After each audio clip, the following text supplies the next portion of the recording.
Hello, my name is Miss Eileen. Welcome to Who Is at Shaler North Hills Library. Tonight, you will meet Beverly Cleary.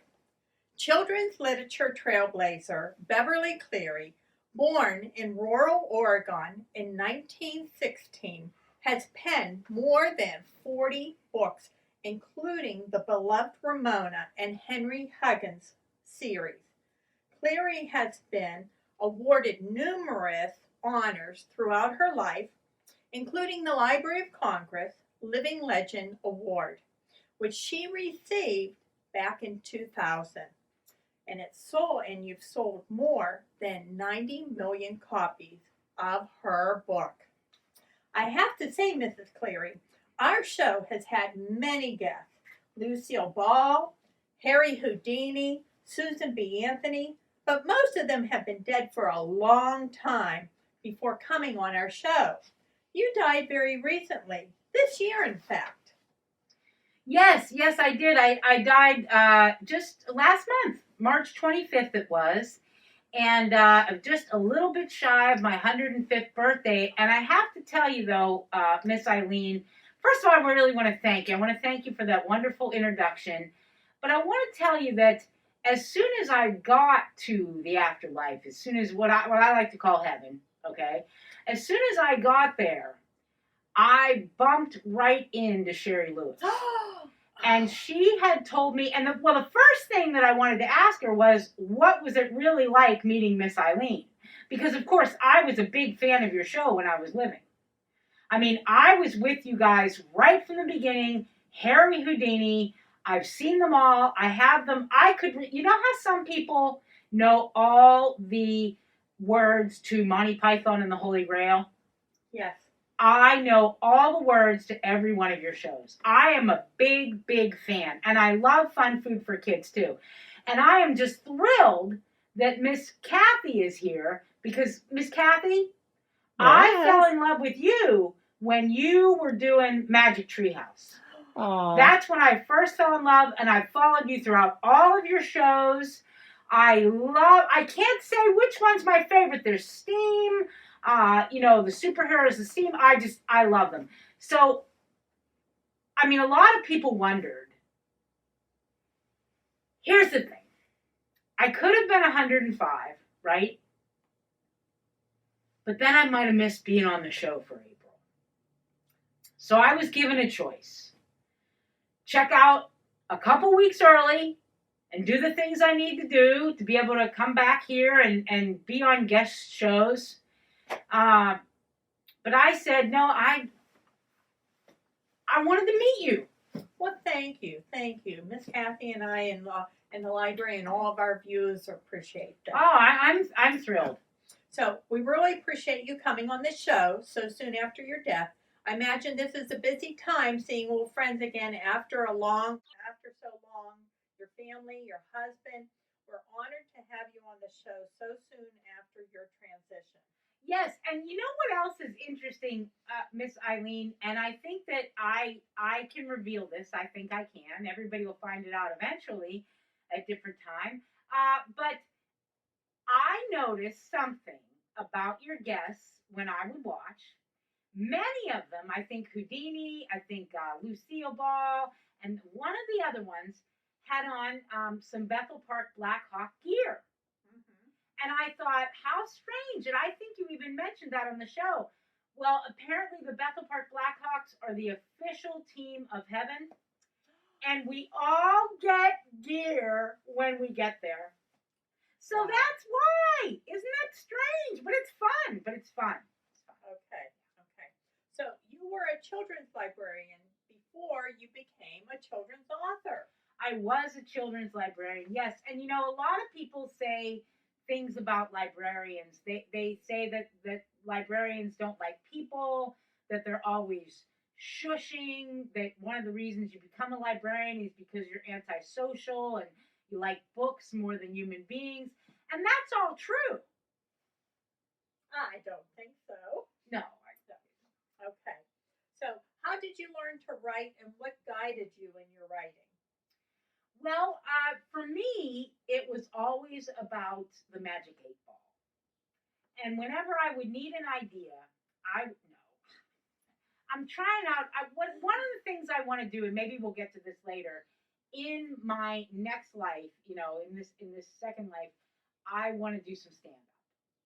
Because one thing my mother always said is, when you're going to write, don't try to be funny. Because when you try to be funny, it falls flat.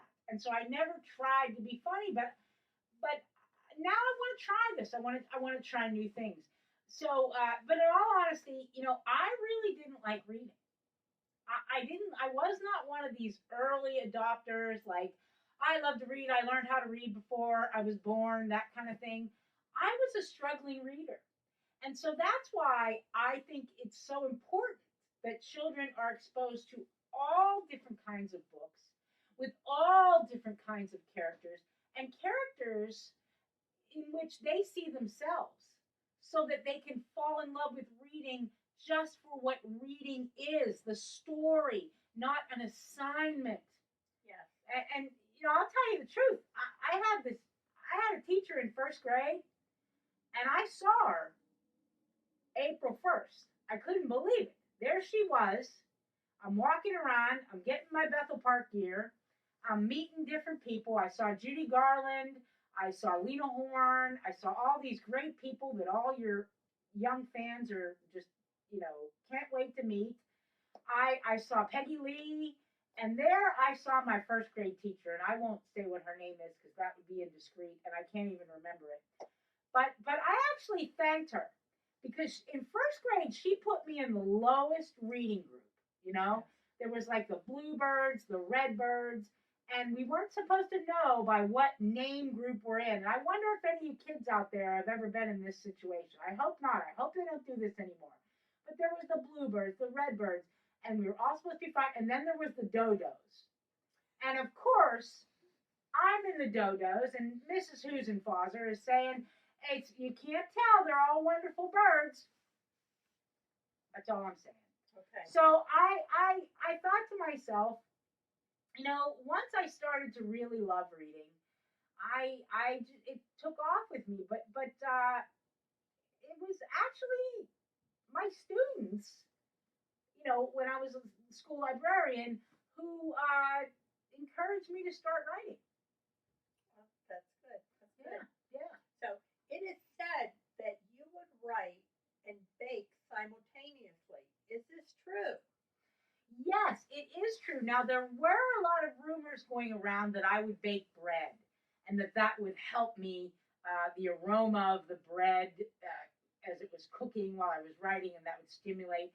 But really, when I say that I would bake while I was writing, is that I would use, and don't do this at home. Don't do this at home. I would put butter on my skin and go out and lay in the sun to get a good tan. So that's the kind of baking that I did. Oh. Yeah.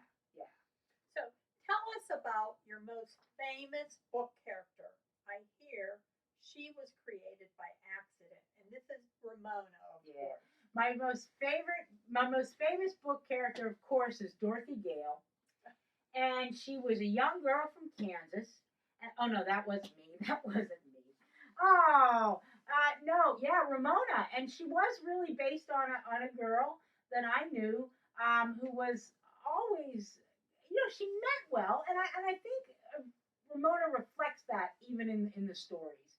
Ramona means well, and Ramona is just being a child, and she's trying, and we're always getting things a little in over our heads, But if you were Ramona's older sister, like Beezus, or if you were Ramona's neighbor, like Howie Kemp, you could see where a little bit of Ramona goes a long way. So it is said that you wrote 3 Leave It to Beaver novels in the early 1960s. Can you tell us about those? I did. That kind of work is not really what I like. To me, that was more like schoolwork, where you had to read a book and then write a report on it. I'm not knocking school. I'm just saying sometimes schoolwork takes the fun out of reading. Reading, sometimes it can, sometimes it can't. But with Leave It to Beaver, it was sort of like that. These novels, they said, well, you have to write a novel that's this many words. Like, how Stephen King's publisher must say to himself, must say to Stephen, you have to write 9 bazillion words, only 2 bazillion of which are really important. So that was the thing. But I love Leave It to Beaver. Big fan. Barbara Billingsley and I, we have already been hanging out up there. And also U Beaumont. We hang out a lot up there too. Yeah. Okay. Your publisher, HarperCollins, created a holiday in your honor. Can you tell us about that? Yes, it's very exciting. It's Drop Everything and Read Day.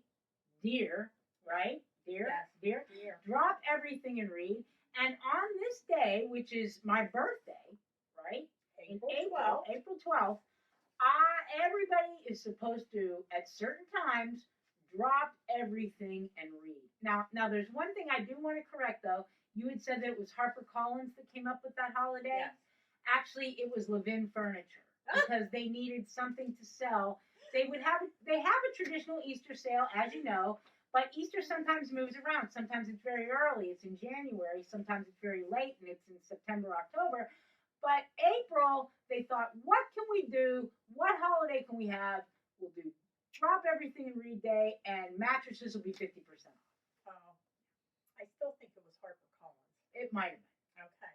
So now we come to our section where I'm going to go true or false. So Okay. I only tell the truth. Okay, thank you. True or false? You never went to kindergarten and you wanted to drop out of first grade. Yes, because of Mrs. Hassenpfeffer, who I still can't remember her name. I wish I could. I could see her in my mind's eye. She has one big bloodshot eye in the middle of her forehead. I can't remember her name.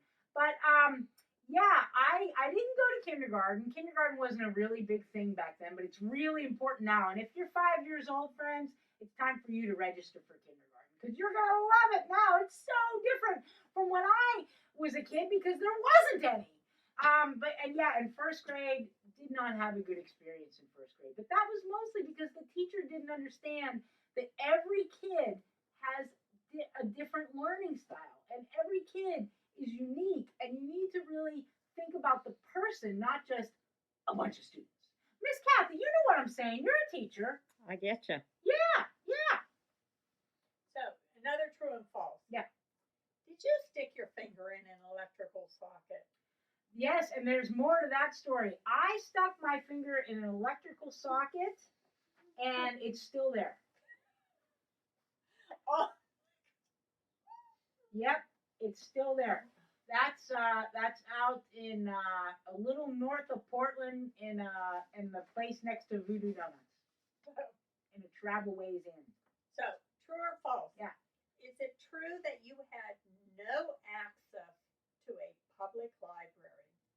I didn't, and that was because the first time I went into our public library, I was 6, and I had a pair of scissors, and being kind of Ramona-esque figure before Ramona existed, I cut out every other page. I was learning skip counting at the time, as they call it, the kids call it today. We just used to call it counting by twos, but dating myself.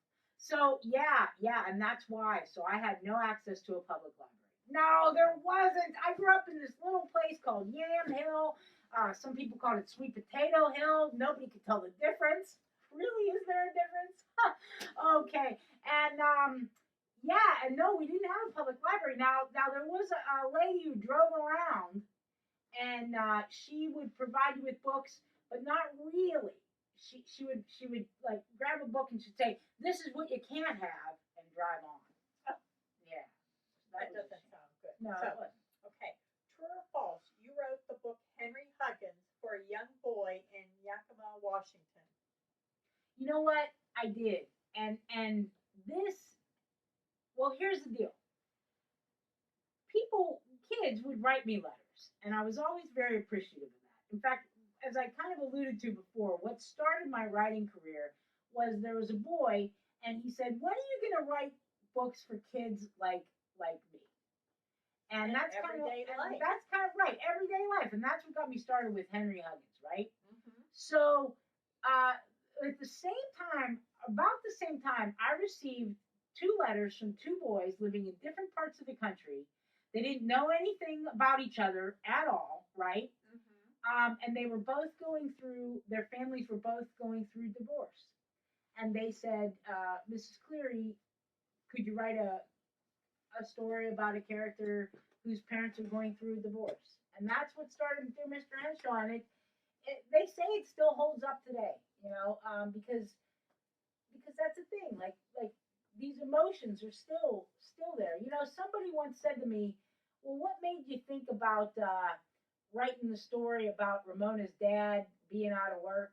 Ramona and her father, and her dad being cranky because he was going to quit smoking. And the truth is, I remember being a little girl back in 1920s, and my dad lost his job, and he was cranky because he had to quit smoking. So some of these things carry on through the generations. Sure, and you answered the next true or false question that I had was, did you use plots from your fan letters? So yes, we know that you did. I did. Not a lot of people know this too, but I actually ghost wrote "There's a Walk-It in My Pocket" for Theodore Geisel. And I got that from a young girl who wrote me the story about one day she was just telling me the truth of her life, and when she reached into her pocket and there was a Walk-It there. And that's how I came up with that story. Okay. So, Mrs. Cleary, what was the best thing about writing for children? The best thing about writing for children, the money. I mean, what happened? It was a whole franchise, and it was great. And then Canada made a TV show. No, not the money. You know what? The most rewarding thing about writing for kids is whenever I would have a child or an adult later say to me, "You know what? Your books made me fall in love with reading." That is wonderful. I have chills just thinking about that. So we actually have some pictures of sculpture gardens in Portland.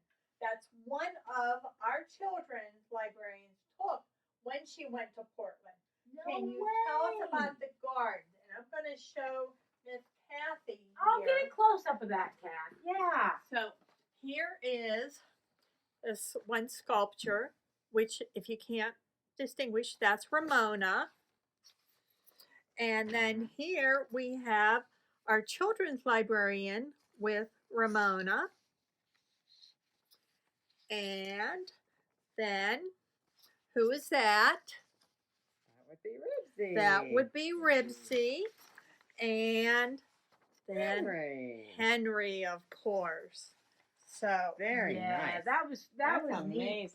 Then there is a Click Clack Street, in Portland.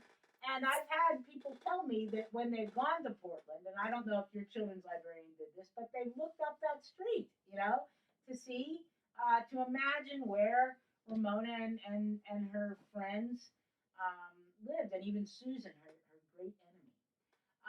The thing about that sculpture garden is those sculptures, they're ugly.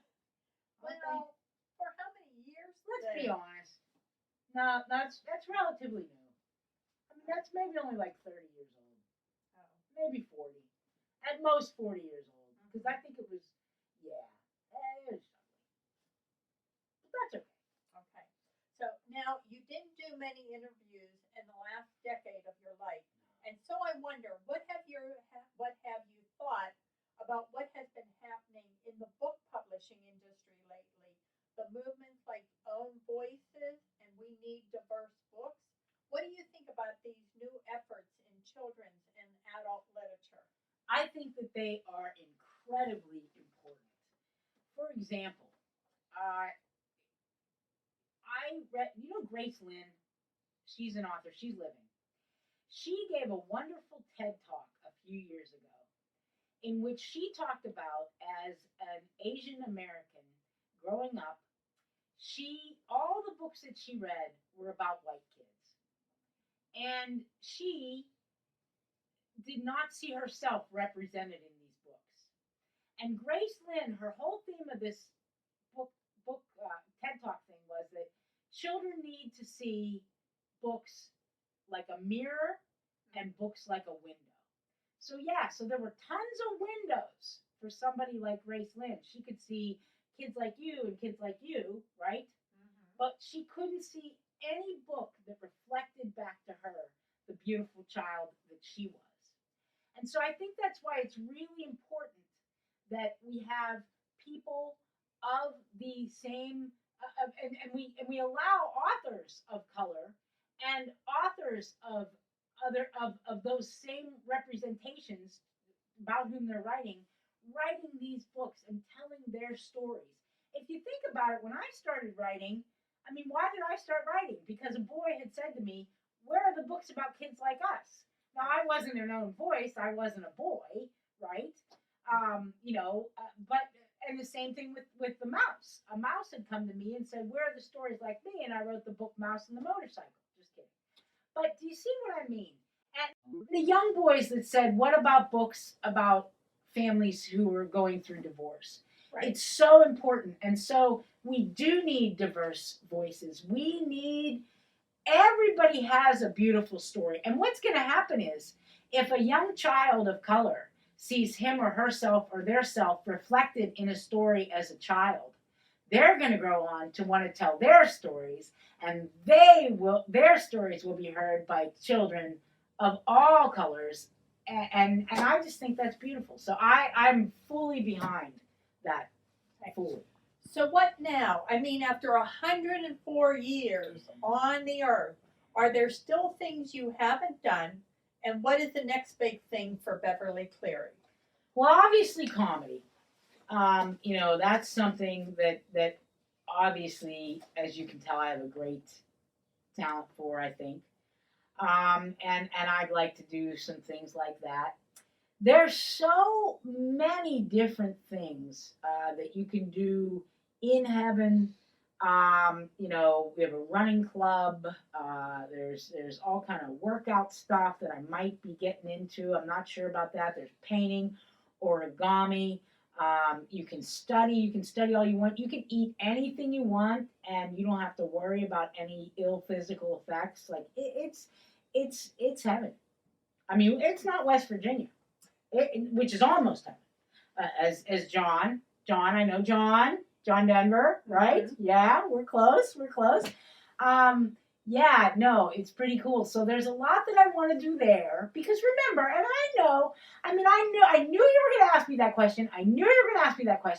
And I know, Susan B. Anthony's been up to a lot since she's been dead, and Lucille Ball had a lot going on since she's been dead, and Harry Houdini, my goodness, I know that, but, give me a break. And I know you weren't trying to put me on the spot, but I'm still sorting this out. I'm newly dead. But whatever I'm going to do, what I'm going to do is send good thoughts and good vibes to all the wonderful children out there. And I hope you find yourself looking into a mirror when you read. And I hope you learn more about what's in the outside world and come to love and respect that. And so I'm going to do that. And I'm also going to work on a revamp of the show Portlandia, which is a great show for super special grown-ups, as your Miss Rebecca says. So I'm going to try to do a revamp of Portlandia. And I'm thinking about some, arts and crafts. But that's it for now. Yeah. Okay. Yeah. Well, I want to thank you so very much. I'd love to be a returning guest. Could I come back? Of course. You haven't had anybody else. You haven't had somebody come back again. Call me or text me in another year and we'll see. Okay. Okay? I want to thank everybody for joining us. Thanks, Kathy. Thank you, friends. I want to thank everybody for joining us at Who Is at Shaler North Health Library.